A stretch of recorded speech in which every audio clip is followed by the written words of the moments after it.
Assalamualaikum warahmatullahi wabarakatuh. Alhamdulillahirabbil alamin. Bihi nasta'inu ala umurid dunya waddin. Wassalatu wassalamu ala asyrafil anbiya'i wal mursalin wa ala alihi wa ashabihi ajma'in. Teman-teman, sahabat semuanya yang dirahmati Allah Subhanahu wa taala. Hari ini kita dihadapkan dengan realita salah satu momentum, yaitu pemilihan presiden ataupun pemilihan yang lain, yang dimana hal itu merupakan salah satu momentum bagi kita untuk memilih pemimpin yang kelak akan mengarahkan kita, akan memimpin kita kepada negara kita.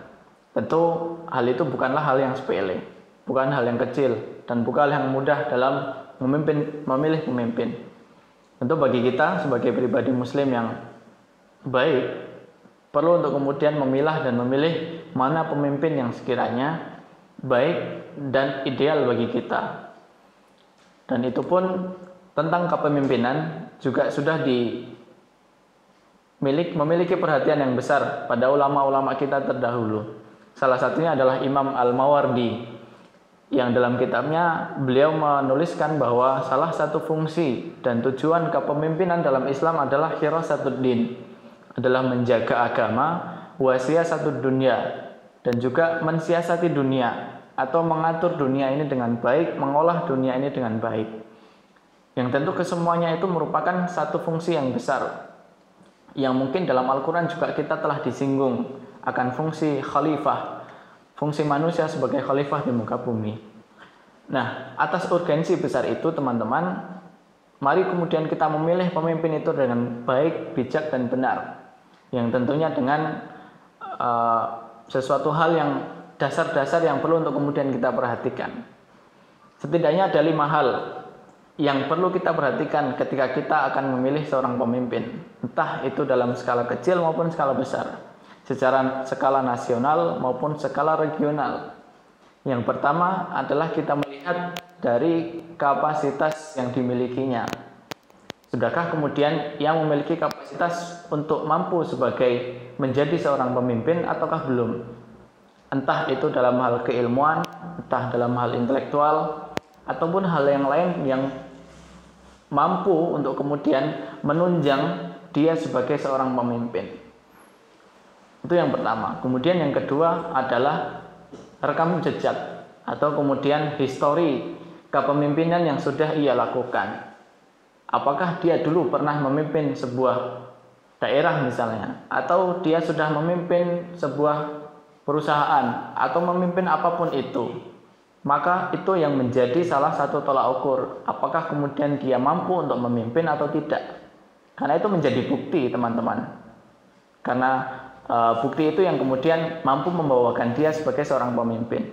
Kemudian yang ketiga adalah kita gunakan salah satu formula dalam ilmu hadis, yaitu adalah al-jarh wa ta'dil, yaitu adalah menimbang antara satu calon pemimpin dengan calon pemimpin yang lain. Apakah paslon A, B, C, dan seterusnya itu memiliki kelebihan dan kekurangan yang bagian mana? Itu yang perlu kemudian kita pertimbangkan teman-teman. Bukan hanya kita mengekor, bukan hanya kita hanya taklid buta mengikuti ini tanpa kita tahu gagasan apa, visi misi apa yang dibawa oleh calon pemimpin kita. Kemudian yang ketiga adalah kita terus senantiasa menjaga toleransi di antara kita. Yang keempat, mohon maaf, adalah menjaga toleransi di antara kita. Setiap orang memiliki pandangan yang berbeda-beda terhadap idealisme atau pemimpin ideal yang ada di mata dia atau dalam benak dia. Tentu itu adalah hak setiap masing-masing pribadi. Dan itulah yang perlu kita jaga adalah toleransi, menghargai dan menghormati setiap pilihan orang masing-masing. Kemudian yang kelima adalah setelah kita selesai dalam kontestasi pemilu ini, perlunya untuk kemudian kita menjaga kembali sikap kritis kita terhadap pemimpin, baik itu pemimpin yang kita pilih, yang nantinya jadi, atau bukan yang kita pilih. Karena jangan sampai kemudian kita justru menjadi pemilu itu justru menjadi perjanjian hidup dan mati antara kita dengan calon pemimpin yang kita pilih.